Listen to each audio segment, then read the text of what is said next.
Bismillahir Rahmanir Rahim. We begin with Allah's blessed name. We praise Him and we glorify Him as He ought to be praised and glorified. And we pray for peace and for blessings on all His noble messengers, on our father Adam, our father Abraham, on Moses, on Jesus, and on His mother, the Blessed Virgin Mary, and on the last of them all, the Blessed Prophet Muhammad sallallahu ta'ala alayhi wasallam. Our topic, brothers, sisters and friends, Assalamu alaikum wa rahmatullahi wa barakatuh, and a very good afternoon to you. Our topic is actually Islam, the international monetary system, and the future of money. If during my talk you get scared and worried, please don't take out your, is it called iPad or BlackBerry, to check to see whether your money is still in your account in the bank.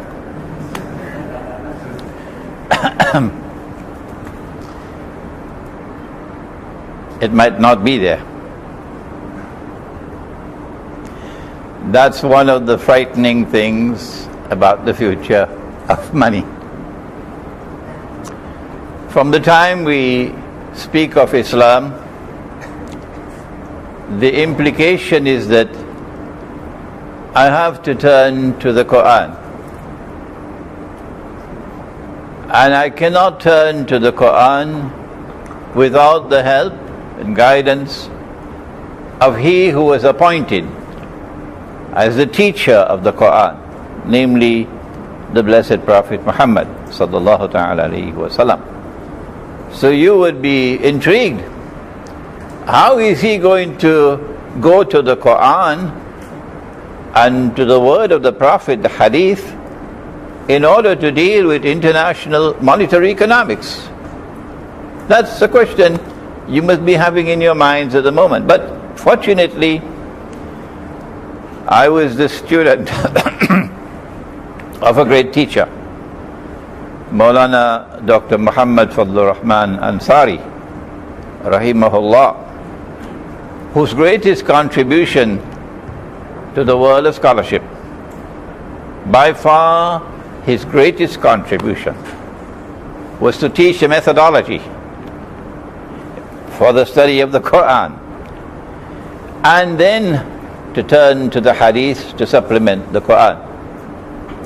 And that methodology will be used, inshallah, today. We are, before I forget, we are honored, in fact, today, to have two of his daughters present and two of his granddaughters present. And we welcome them with a special welcome to this gathering.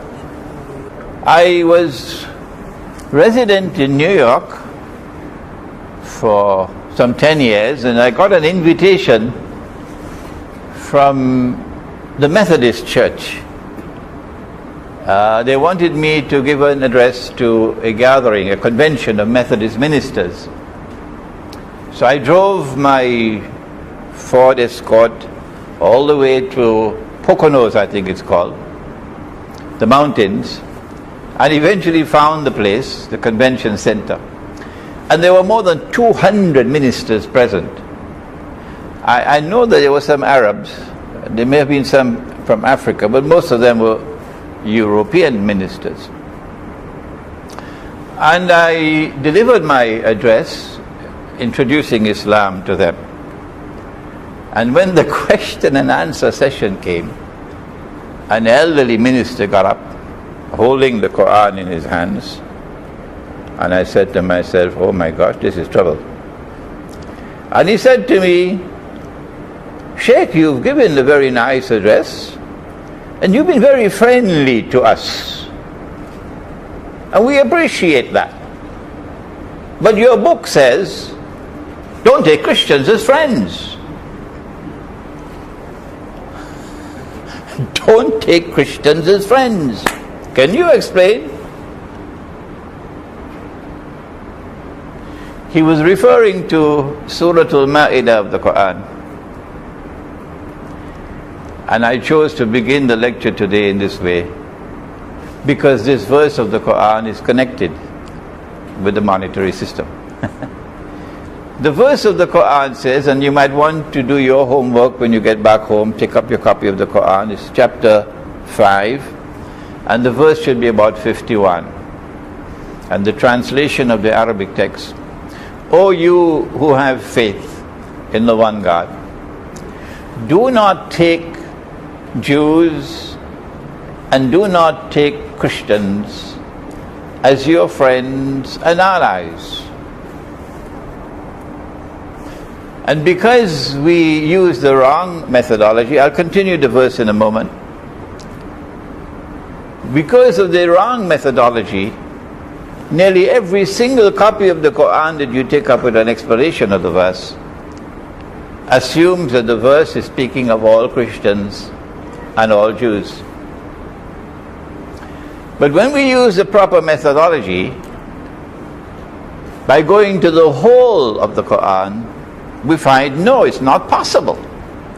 Because elsewhere in the Quran, Allah speaks about Christians, and He says that in time to come you will find that they would be the closest of all to you in love and affection. That would be somewhere around verse 83 of chapter 5.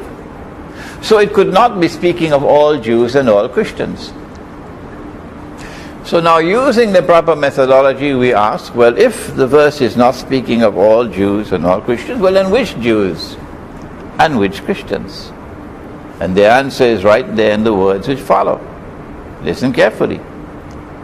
Do not take such Jews and such Christians as your friends and allies, who themselves are friends and allies of each other.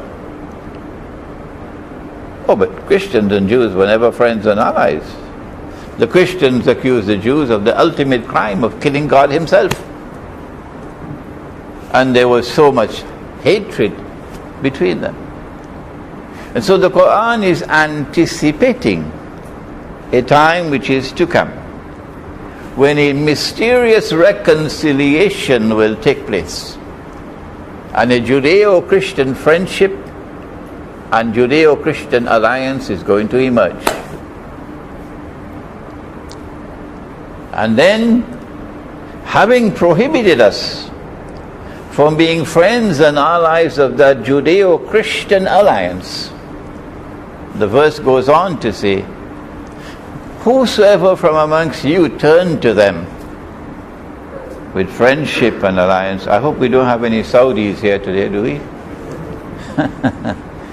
Whosoever from amongst you turn to them with friendship and alliance, you no longer belong to us, you now belong to them.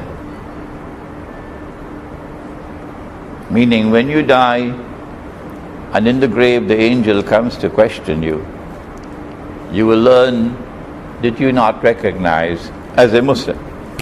You now recognize as a member of the Judeo-Christian alliance. Inna Allah la yahdi al-qawm al-zalimin. And then the verse ends with these words, that surely Allah provides no guidance to a people who are wicked, indicating that the trademark of that Judeo-Christian alliance will be wickedness and oppression. The monetary system that we now have in the world, the international monetary system that we now have in the world, was crafted by that Judeo-Christian alliance, which today is recognized as a Zionist Judeo-Christian alliance. Not all Christians belong to that alliance, and not all Jews belong to that alliance.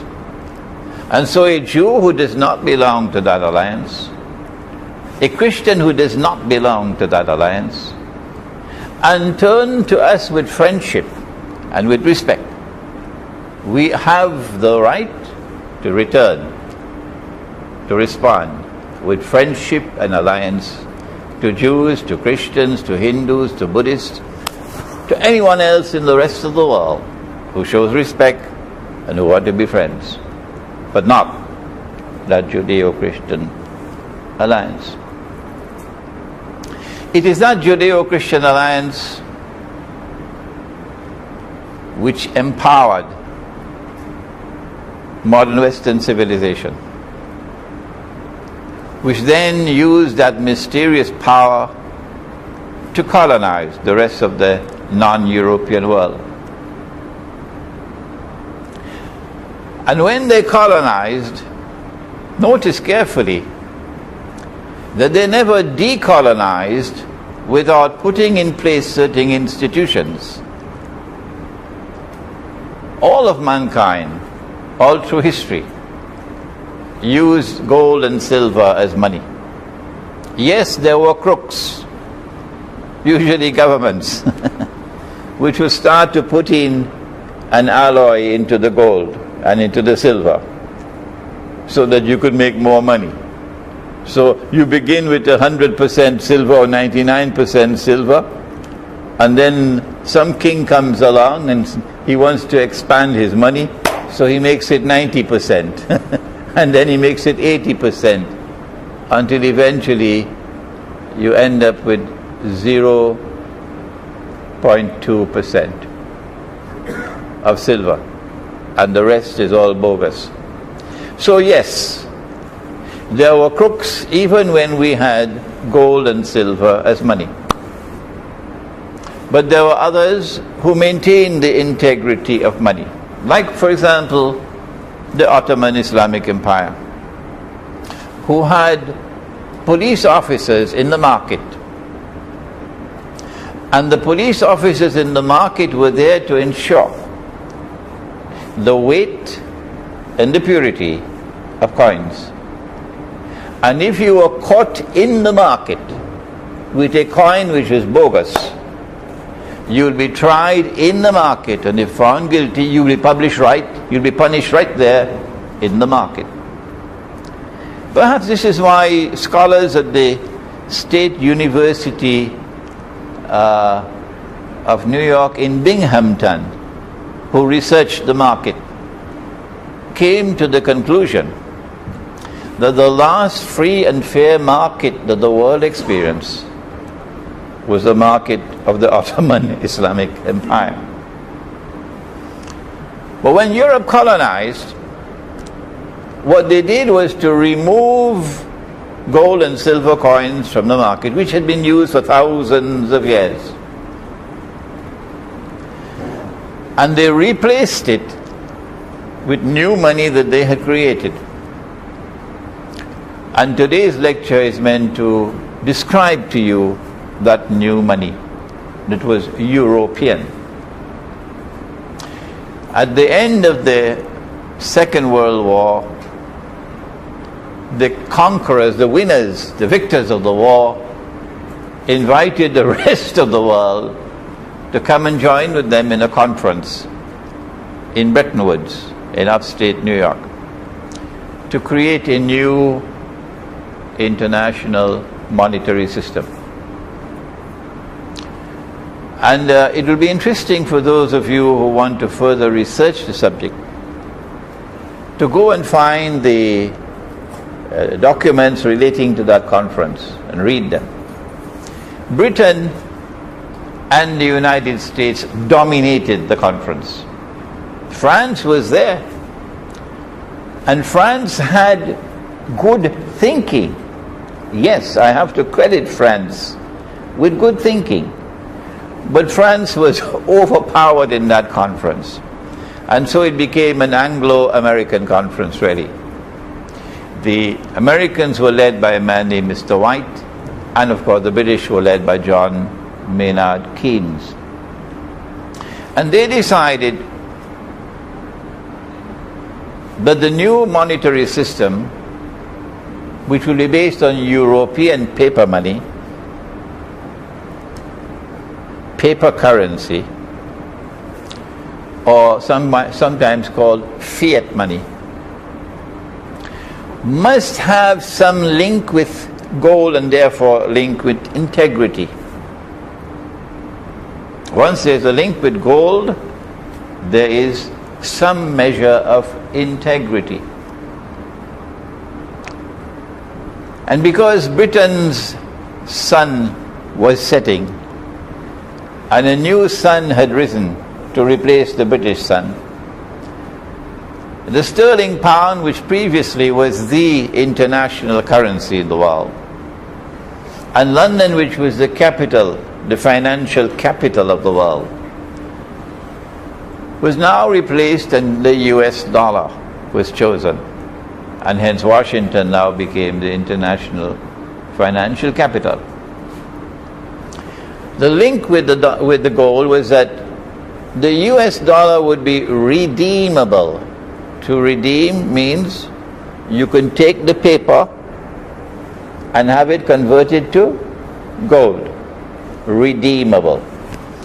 The US dollar was redeemable in gold, and they fixed the rate at $35 US for 1 ounce of gold. But you and I could not redeem our dollars. Only governments, only central banks could do that. And so the United States government, under international law, was obliged to redeem dollars for gold at $35 an ounce. One of the major pillars of an international order is called Pacta Sunt Servanda. The treaty obligations must be honored. And that's the first verse, the very first verse of Surah Al-Ma'idah, chapter 5 of the Quran. When you give your word, you must keep your word. And so the United States had an obligation under international law to keep their word, to redeem US dollars for gold at $35 an ounce whenever a central bank or a government wanted it redeemed. And that was meant to demonstrate to the world that this monetary system had some integrity because there was a link with gold. Or what about all the rest of the other paper money in the world? What about the French franc? What about the German mark, the Pakistani rupee, the Malaysian ringgit, the Singapore dollar, Brunei dollar? The agreement was that all the other currencies in the world, paper currencies, would have their value determined on the basis of their link with the dollar. And so if you ask, well, what's the value of the Malaysian ringgit? You do not answer and say that the Malaysian ringgit is so many ringgits to 1 ounce of gold. No, sir. Only Uncle Sam has that honor. The Malaysian ringgit is worth 3.04 ringgits to $1. That's the answer. You do not give the value of the ringgit converted to francs. No. Because this monetary system was meant to entrench the United States of America as a new ruling state in the world to replace Britain. So it was not mere economics. It was not mere monetary economics. It was also politics. It was also world politics. It was a monetary system which was being crafted, which would entrench the United States as the ruling state in the world. From that conference, which was called the Bretton Woods Conference, emerged the Bretton Woods Accord. And if you are a student of finance or of monetary economics, you must study that Bretton Woods Accord. From that Bretton Woods Accord emerged the International Monetary Fund as the world's central bank. And the International Monetary Fund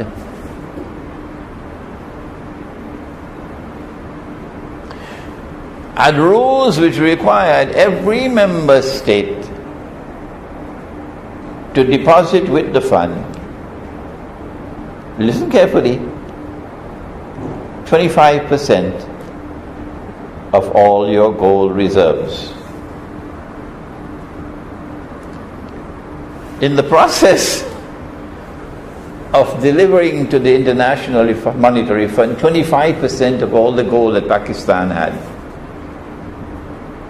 number one, the impression was created that this monetary system is based on gold.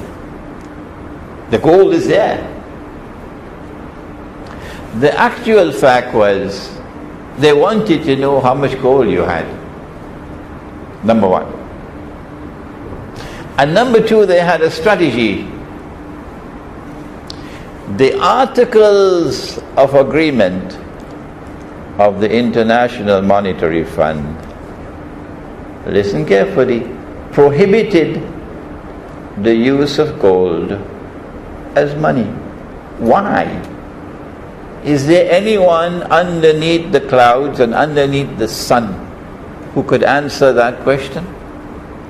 When Dr. Mahathir in this country, some maybe 10 years ago, decided that it would be good to introduce gold dinars as money, at least for government-to-government transactions. He was not aware. Someone had to inform him that international law prohibits the use of gold as money. Why?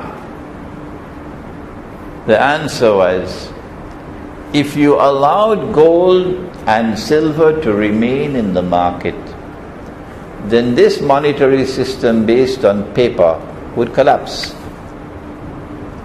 Because the paper has a habit of leaking, meaning falling in value. That's why it was crafted.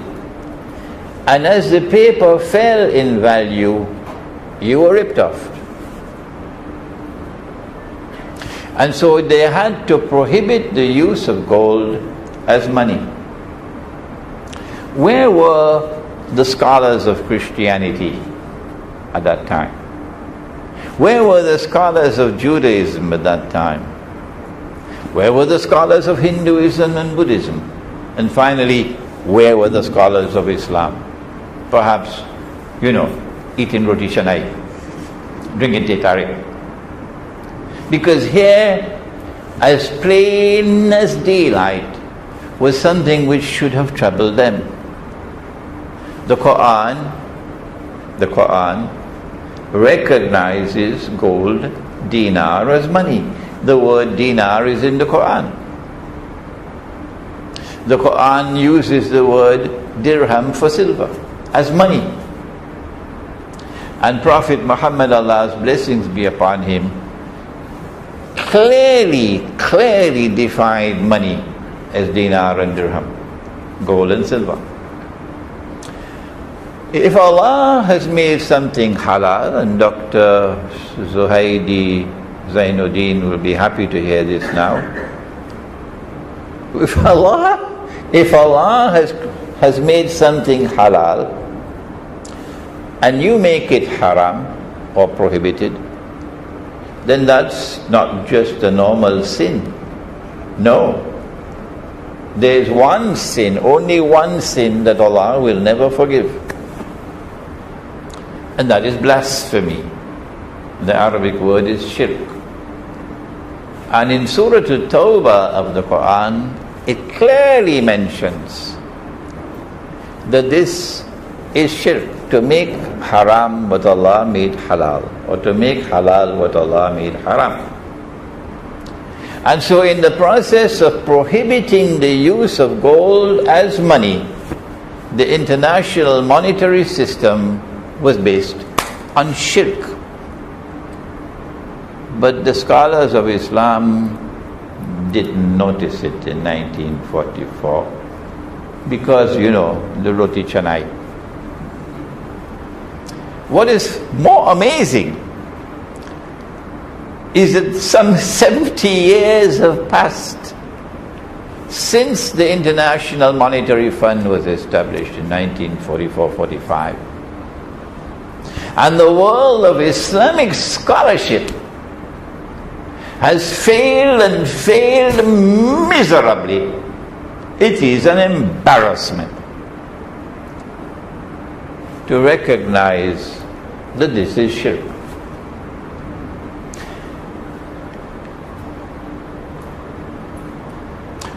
Not only is it shirk, but who created this new money? Who are the craftsmen who created this new money in order to give to the United States of America a privileged position in the world? Answer: the Judeo-Christian Zionist Alliance. The Zionist movement was created in 1898. I can be mistaken by a year or two. You're not going to quarrel with me over that. 1897, 1898. And the Quran prohibits you from being friends and allies of them.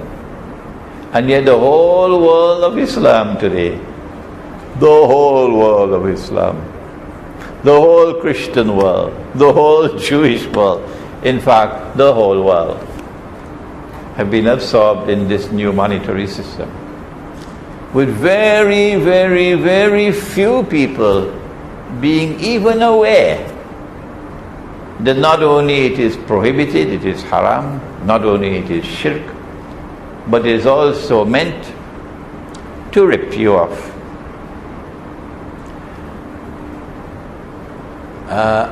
You'll kindly excuse me for returning to the Quran one more time, in order to introduce you now to a branch of knowledge called eschatology. Eschatology is the study of the end time. And it is a branch of knowledge which could not be mastered until the modern age. So we have no books, we have no classes in Islamic eschatology. No, it could not be studied until this age. And this is the age when things are happening. When Pharaoh, Pharaoh from Egypt, was drowning, the Quran tells us something about what happened underneath the water. That he declared his faith in the one God of the Israelite people. Prior to this, he was declaring, I am the Lord Most High. But when he was dying, he recognized that he wasn't God. I think the Japanese emperor also recognized he wasn't God after the end of the Second World War, perhaps. So he declared his faith in the God of Banu Israel, the Israelite people. The Quran responded in the 10th chapter now, the 10th chapter, Surah Yunus, and it will be down towards the end of the chapter, where Allah says, now Pharaoh, now you're going to declare your faith. And prior to this, you were in a state of obstinate rejection, rebellion, and you were committing fasad, meaning oppressing the people. Today we have decided, the one God is speaking. Today we've decided to preserve your physical body. That your physical body, when it is discovered, when it resurfaces in the historical process, will be a sign for a people who would come after you. But most people are negligent of our signs. This is the verse. The body of Pharaoh was discovered in 1897 or 8. And the Zionist movement was created in the same year. The same year. And so when the Quran says that when the body of Pharaoh is discovered, this is a sign for a people to come after you, the answer is the Quran is referring to the Judeo-Christian Zionist alliance. What is that sign? The sign is that the epic encounter between truth and falsehood, between arrogant power and the world of the sacred, between Pharaoh and Moses, which took place at that time and which ended with a divine intervention in the historical process. When Allah said to Moses, alayhi salam, take your rod and strike the water. My gosh, you'd love to see that video, eh? And the water parted.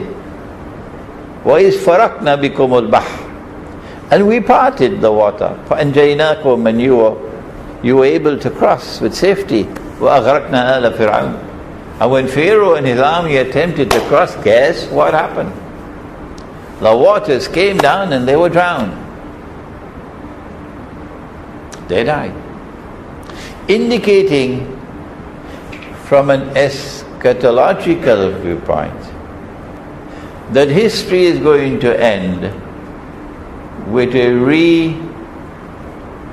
reoccurrence, I wish I could find a better word, of that epic encounter between truth and falsehood. How will history end? When they put him on the cross, and then they boasted, we've killed him. Because there he is on the cross, he is dead. He claimed that he was the Messiah, this son of Mary. But he is dead. So he couldn't be the Messiah. Why? The Messiah has to rule the world from Jerusalem. And truth and justice has to triumph over all rivals and all injustice and oppression. And so they boasted. What they did not know was that no, says Allah in the Quran, they did not succeed in killing him. They did not succeed in crucifying him. Allah made it appear like that. Allah took his soul. I repeated it 3 times. And if Allah takes his soul, but he was not killed, he was not crucified, the implication is like what happened to you last night. Last night, Allah took your soul and returned it. That's what the Quran speaks of. So Allah took the soul when he was on the cross, and so they thought he was dead. And Allah returned the soul when no one was there, and then raised him, so he didn't die. But you would know this unless you come to the Quran. But that's not the end of the story. Oh no. Surah An-Nisa in the next verse says, وَإِن مِّنْ أَهْلِ الْكِتَابِ, none of them will escape who rejected the true Messiah.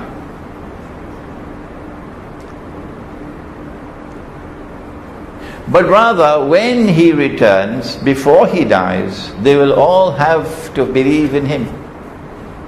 Every single one of them. So I was in a synagogue in New Jersey, and there were a few hundred Jews in the gathering, and I was speaking to them, and when I made mention of this, that when Jesus comes back, because he didn't die, all of you are going to have to believe in him as the true Messiah. When the lecture was over, they all surrounded me, and I am in the center And they were demanding from me, not hostile, politely, but earnestly, why should we have to believe in that which we have rejected? Why? Tell us why. Imagine me with a few hundred Jews all around me demanding an answer. The answer is, at that moment when the divine intervention takes place, the veils are going to be removed and you'll be able to see the truth. And so history is going to end in this way. There has to be someone ruling the world from Jerusalem. But the prophet said that before that, there's going to be a false Messiah. And the false Messiah must rule from Jerusalem. And that is why they wanted the United States of America in this monetary system to become the ruling state. We can see now the dubious character of this monetary system, which is intended to deliver to the United States, and later on when we speak about petrodollars, you're going to see how the system is working. You will see now how the system is meant to deliver to the United States, through this monetary system, power over the rest of the world. And then to deliver that power to a third ruling state which is about to emerge, Israel. So when Israel rules the world, you'll have a new monetary system. Paper will be gone. It'll be all electronic money. And then the banking system takes over from governments. But we can see the evidence of the dubious character of this monetary system. When in 1933, the US government, at the behest of the Federal Reserve, enacted legislation prohibiting the use of gold as legal tender. Why would you do that? Because there's some crisis in the system. If there's a crisis in the system, you must turn to gold, because gold will restore stability. Ask any Argentinian and he'll tell you that. The United States government prohibited the use of gold as legal tender. Number one, 1933. Number two, if you were caught with gold after a certain date, you would be fined 10,000 US dollars, or you could spend 6 months in jail. Why this drastic measure? You had to take your gold and give it to the government, and the government will give you paper in its place at $20 an ounce. So all of the United States had to hand over their gold to Uncle Sam. Those who were smart shipped their gold to Switzerland and got away. After the United States government had taken all the gold, then in 1934, January I believe, they then devalued the dollar. What's that? We never had this word before, devalue. We thought value was stable. Value is created by the one God. How can you devalue money? Yes, you can. When you stop using money with intrinsic value, gold and silver, and you replace it with money which has no intrinsic value, then you can devalue. So we see the system working now. The United States government devalued the US dollar from $20 to 1 ounce of gold to 35. And then they removed the law prohibiting the use of gold as legal tender. So all of America rushed to buy back their gold. But in the process, if you had changed 100 gold coins of 1 ounce each, and you got 2,000 US dollars, and now you take the 2,000 US dollars to buy back your gold. Guess how many gold coins you got? I think it will be around 57 or 58. Where has your money gone? Who took it? In this case, it's so easy to understand that the money is in the pocket of Uncle Sam. 43% of the wealth of the people has been unjustly acquired by the government, which means the Federal Reserve, through the simple expedient of devaluing the money. That's what has been happening around the world since then. And this was not the first, I think it's called Ponzi scheme, this monetary system. This monetary system, this Ponzi scheme, had been tried through history by many, many, many people. The Chinese tried it. Everybody who tried this Ponzi scheme eventually ended up losing. It always collapsed, always collapsed. This particular Ponzi scheme began to shake when France decided under Charles de Gaulle that this was unjust. The United States is printing more paper than they have gold. If Dr. Saoedi were to issue more checks than he has money in his account, that would be fraudulent.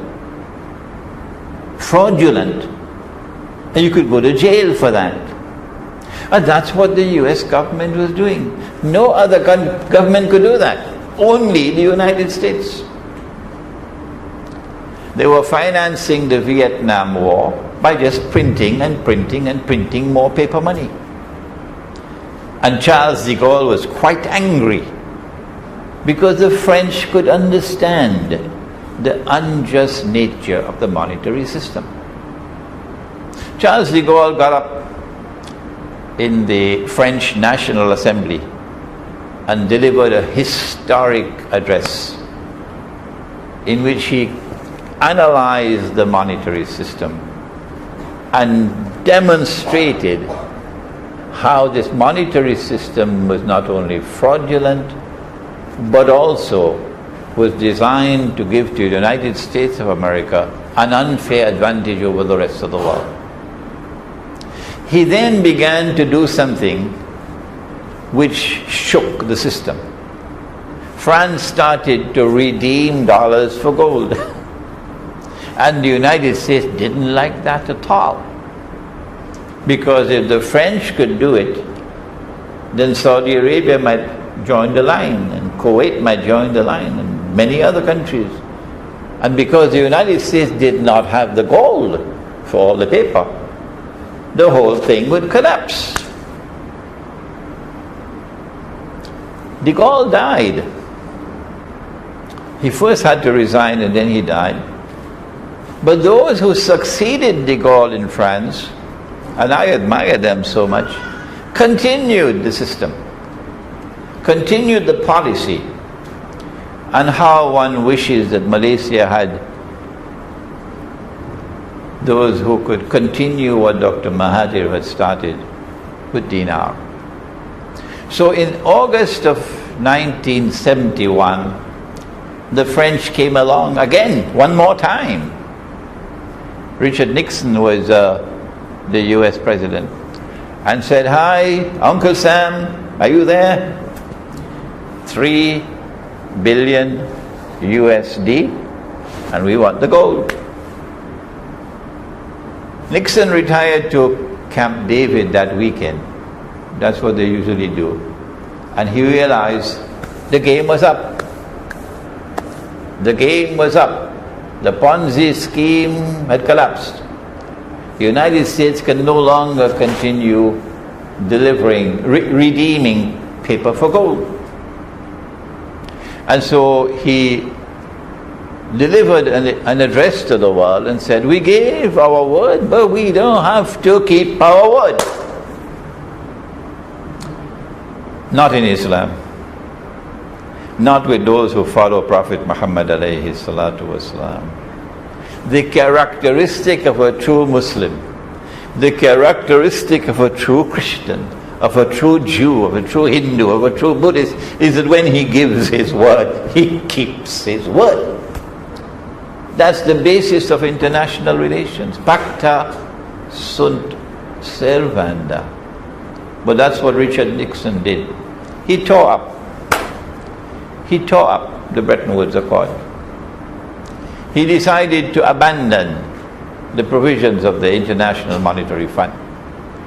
And so from September 1971, the US dollar is in no man's land.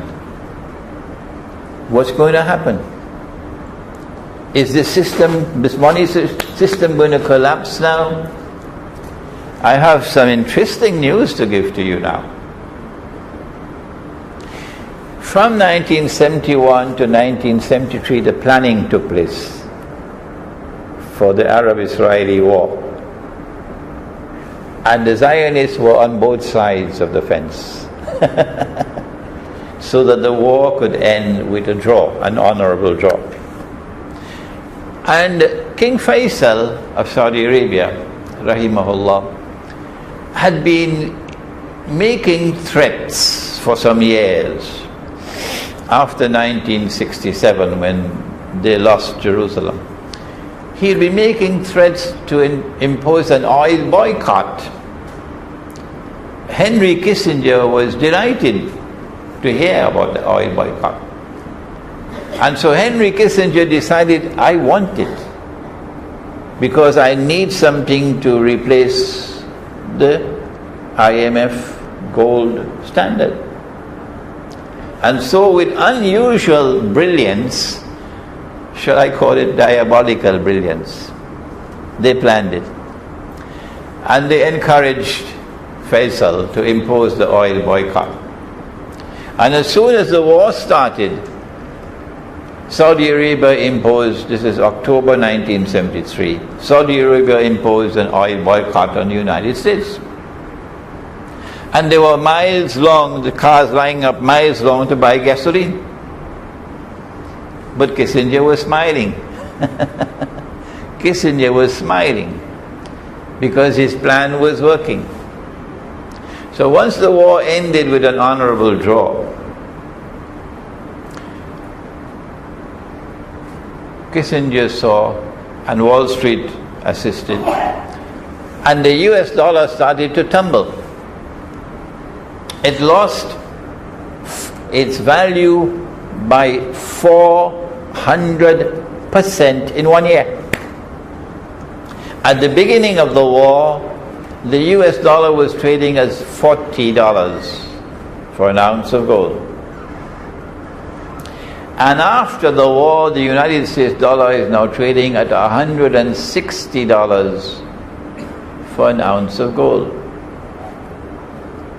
This calamitous decline in the value of the US dollar had an impact on the price of oil. The Saudis were selling their oil for $3 a barrel. But with the collapse of the US dollar by 400%, the Saudis are now selling their oil at $12 a barrel. And the Saudis are smiling. So then Kissinger made his move. Brilliant, absolutely brilliant. But before I tell you about his move, let me take you to Prophet Muhammad sallallahu ta'ala alayhi wa sallam. And ilmu akhiru zaman or Islamic eschatology. The Prophet said that among the signs of the last day is that the river Euphrates, which is in Iraq, will uncover the river Euphrates will uncover a mountain of gold. And people will fight over that gold. And 99 out of every 100 would be killed. And everyone will be saying, I am the one who will be saved, indicating that this is not conventional warfare for that gold. This is nuclear warfare. Conventional warfare, no kill 99 out of every 100. No. But the believers who worship the one God, who are there, should not touch that gold. That prophecy was fulfilled. This is religious symbolism. And religious symbolism has to be interpreted. Like, for example, the Prophet said that the Antichrist or Dajjal will travel on a donkey. And the donkey will travel as fast as the clouds. And the donkey will have his ears stretched out wide.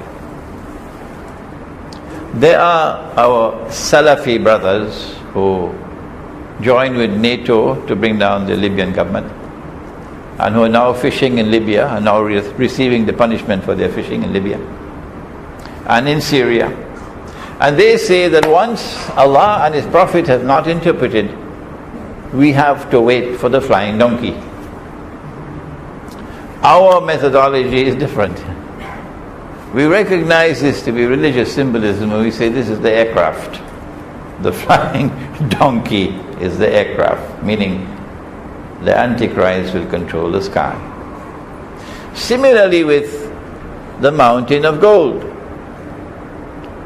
They say this has to be understood literally. And so we have to wait for the mountain of gold to come from underneath the river.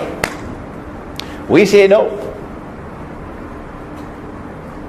When Kissinger went to Faisal in 1974, the stage had already been set. Faisal was already smiling because the collapse of the US dollar had transferred itself into rise in the price of oil for the Arabs.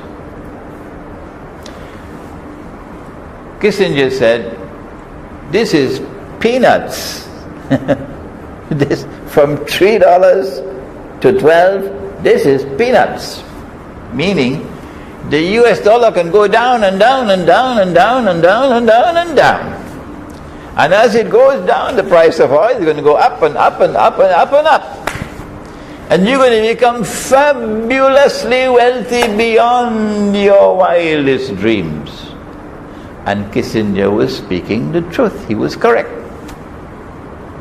Indeed, our Prophet said that the time will come for some of his followers who, when they want to give zakat,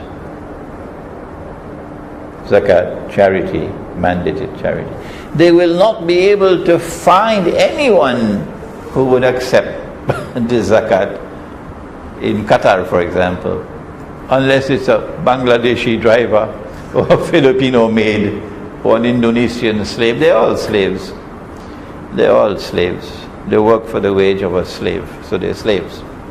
Our daughters from Indonesia. So you will not find anyone to accept. And here was the fulfillment of the prophecy about to take place. Kissinger said, I ask only one thing of you. That's all. And you become fabulously wealthy. And he was truthful. All that you have to do is to make a declaration that no one can buy oil from you other than with US dollars. Faisal said, deal. That was a haram agreement. Haram. Haram because the Prophet gave us a free market. And the free market means you cannot be restricted. Haram because the US dollar was now without anything to back it. It was in no man's land. But Faisal said, deal. And when Faisal said deal, then the IMF monetary system went into history, and a new monetary system emerged called the petrodollar monetary system. And so an ocean of oil began to function as a mountain of gold. This is my opinion. And to be fair to you, when I give an opinion, you should never accept it, unless and until you are convinced that it is correct. This is how I show respect for the intellect of my audience. Study the subject. Here is what the Prophet said, and here is my interpretation. And so now a new monetary system emerged called the petrodollar monetary system. And the US dollar is the mountain of gold. Previously they could print paper to finance the Vietnam War and so on. But now there is no limit. You can print as much paper as you want. There is no limit. The sky is the limit. And I am indebted to Dr. Mahathir for understanding this part of the subject. They no longer print paper. It's too cumbersome. You need so much paper, you need so much ink. You need the security vans, you need the personnel to move it from place to place and so on. Too cumbersome. They've created something called QE, quantitative easing, QE. And so all that they need to do, France cannot do it, Germany cannot do it, Italy cannot do it, Britain cannot do it, only the United States, only the United States. You instruct the Federal Reserve Bank. Obama instructs the Federal Reserve Bank. I may be wrong, but I believe QE started with Obama. I may be wrong. I don't think it started with George Bush. I may be wrong. And the Federal Reserve will write a check, that's all, for $7 trillion. I thought that 7 trillion was 7 million billion. Somebody sent me an email, Sheikh, your maths is wrong. 7 trillion is not 7 million billion. It's 7 billion billion. That's what he said to me. And the Federal Reserve will write that check and then send it to the banking system. And the banking system is now conglomerating around few banks. And they control all the rest. When that check reaches the banking system, it's not yet money. No, it's just a check. But when Egypt now signs an agreement with the IMF for a loan of $4 billion, that's peanuts. When Egypt signs the legal document to repay, now it is money, not before. And so they are moving rapidly with quantitative easing to empower the banking system with a financial and monetary power unprecedented in history. This is preparatory to the collapse of the US dollar. Because I said that the Messiah has to rule from Jerusalem, the false Messiah first, our eschatology tells us through a hadith of the Prophet ﷺ that there has to be a last ruling state to replace the United States. I wrote this book, Jerusalem in the Quran, some 12 years ago, published here in Malaysia. And in this book I said that the US dollar is going to collapse. And the United States will no longer be the ruling state in the world, 12 years ago. and that Israel is going to replace the United States as the next ruling state in the world. This was written 12 years ago. It has remained a bestseller for the last 12 years. Israel has to replace the United States. When Britain was the ruling state, there was one monetary system.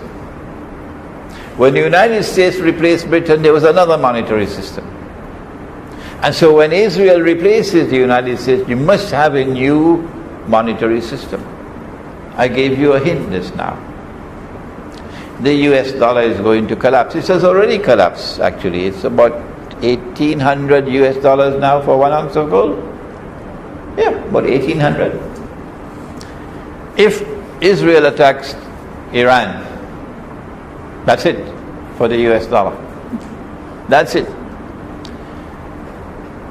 When the US dollar collapses, I believe what they will do is to demonetize it, meaning it cannot be used as legal tender. So you'll have to take your dollars to redeem it for the new money that the United States government will issue. Many countries have done that in the past. The new money, however, when you redeem your US dollars, you'll only get a fraction of the value. Black America will lose a lot of money, but that's peanuts to what white America is going to use. And the United States have guns. People are allowed to buy guns. So the world can expect fireworks in the United States in the years to come. This is not any original analysis on my part at all. Many people have come to that conclusion. The US dollar is going to collapse. They're going to demonetize it. Some new money is going to come to replace it. And there's going to be fireworks in the United States when people are ripped off of their wealth. The collapse of the US dollar will reverberate in the monetary system around the world. And people who are holding weak currencies, like the Pakistani rupee, the Bangladeshi taka, the Indonesian rupiah, the Egyptian pound, etc., they're going to be in a state of panic when the US dollar collapses. And they're going to want to dump their paper money as fast as they can because of runaway inflation. And as they dump their paper, the inflation is going to multiply. And so the system will collapse like butter, easily. And make way for the new monetary system of only invisible and intangible electronic money. And that's why I ask you, please put away your blackberries and so on. Because once money is only electronic money, your money is not safe in any bank. Can you take your money out of the bank? Huh?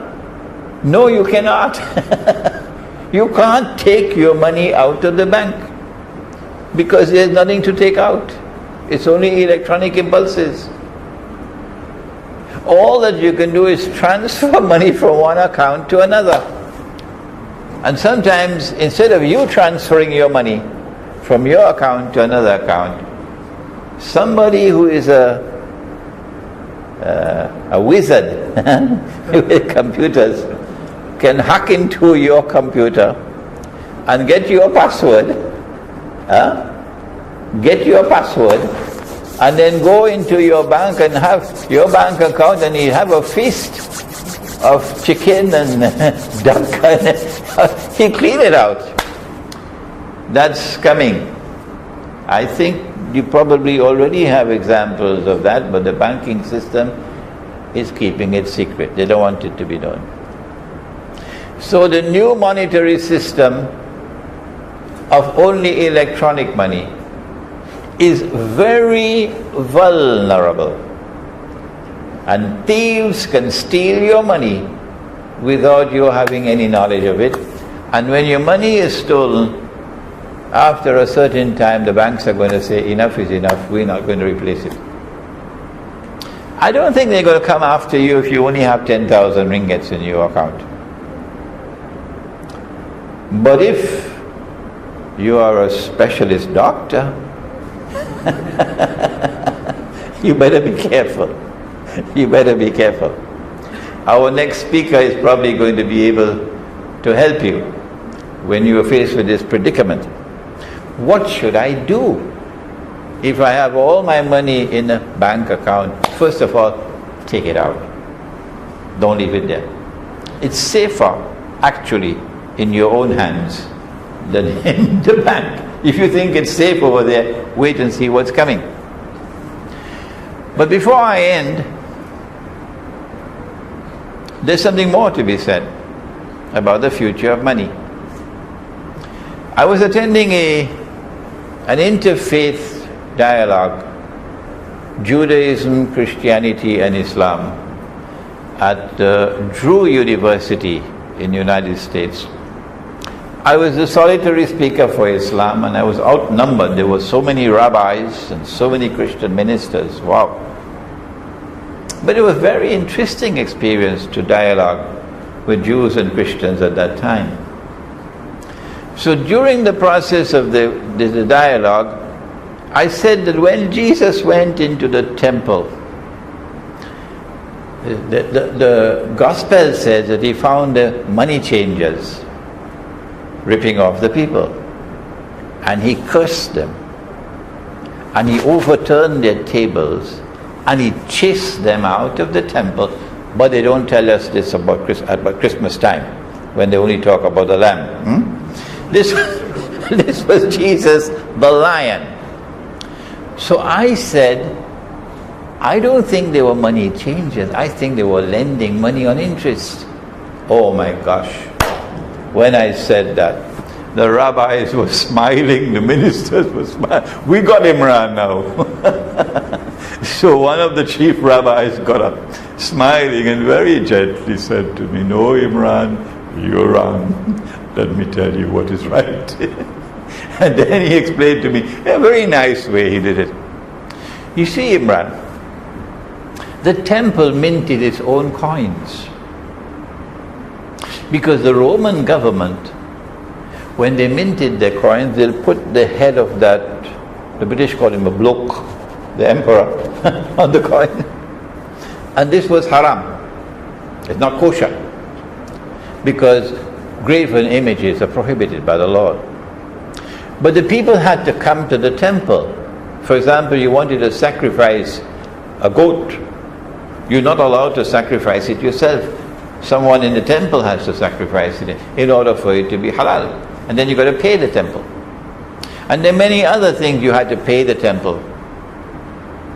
But you could not pay the temple with Roman money, because that money was haram, because of the graven image. So the temple minted its own coins. And when the people came to the temple, they had to go to the money changers, and the money changers will change the Roman money for the temple money.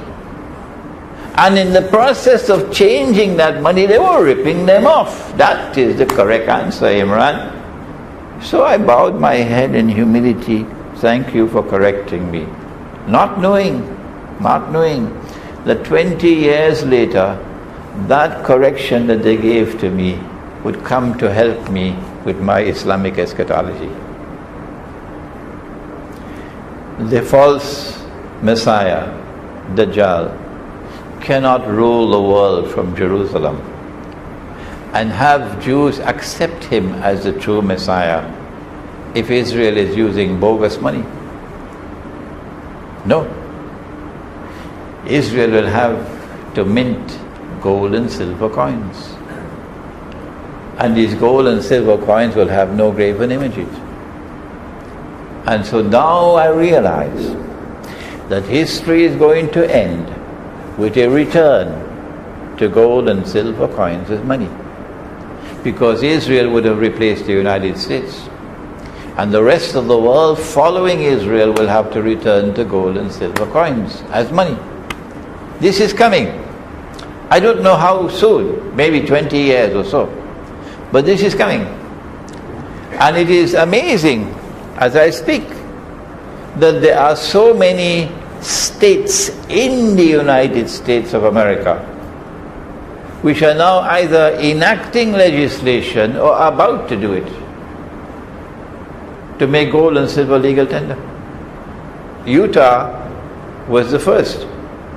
Our next speaker probably has more knowledge of this subject than I do.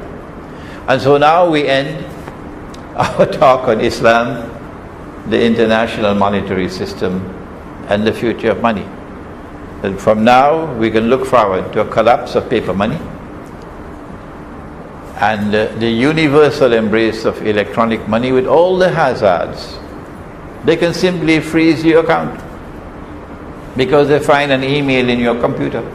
Terrorists. That's all. And they freeze your account. You can't do anything about it. You can't take your money out of the account. No. There's nothing to take out. So what to do? We know that gold and silver is coming. But in Islam we say that gold and silver is money. It is sunnah money. And so what we do now is to try to change our bogus and fraudulent and utterly haram paper money and get gold and silver and replace it. And then try as often as we can to buy and sell using gold and silver. Let me end with a talk I gave at the Palma Hotel for the Jummah Friday about 2 weeks ago. I said to the management of the Palma Hotel in Ampang Point, which boasted it is the only Sharia compliant hotel in Malaysia. I said, listen, De Palma, if somebody comes to stay in your hotel and offers to pay the bill in dirhams and you say you're not accepting it, number one, you're committing a sin, and number two, you're no longer Sharia compliant. Our plan is to move out of the city, to build villages. And in our villages we'll have micro markets. And in our markets we will not allow bogus money to be used. No. We will use dinar and dirhams. And based upon the teachings of Prophet Muhammad ﷺ, if there is a shortage of dinar and dirham in Medina, what did they use as money? Come on, tell me. Dates. MashaAllah, you know the answer. Korma. In Medina they would use dates as money if there was a shortage of dinar and dirham. They would use wheat as money, they would use barley as money, they would use salt as money. So I'm fond of saying, if you're in Java and you want to bring back gold and silver and you don't have enough, what would you use as money? The answer is not nasi, baras. Baras, yeah. He would use rice as money. And if you're in Cuba and you know that Fidel Castro no longer smokes cigars, no.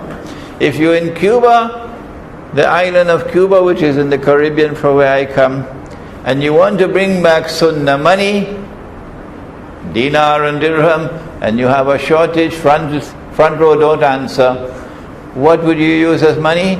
Front row don't answer. Huh? Don't tell me tobacco. Answer, sugar, gola. Can the government come and ban you from using rice? Oh, what a joke. The government cannot even prevent us from minting gold and silver today. The next speaker is minting gold and silver. So tomorrow the government will not be able to prevent you from buying and selling with gold and silver. I pray, and I ask you to kindly join with me to pray that one day we'll be able to recover money with integrity in it. رَبَّنَا تَقَبَّلْ مِنَّا إِنَّكَ أَنْتَ السَّمِيعُ الْعَلِيمُ وَتُبْ عَلَيْنَا يَا مَوْلَانَا إِنَّكَ أَنْتَ التَّوَّابُ الرَّحِيمُ بِرَحْمَتِكَ يَا أَرْحَمَ الرَّاحِمِينَ.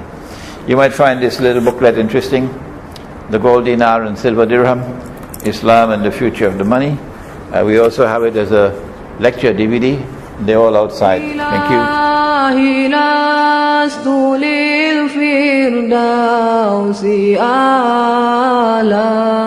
ولا أقوى على نار الجحيم الله فهب لي التوبة واغفر ذنوبي فإنك غافر الذنب العظيم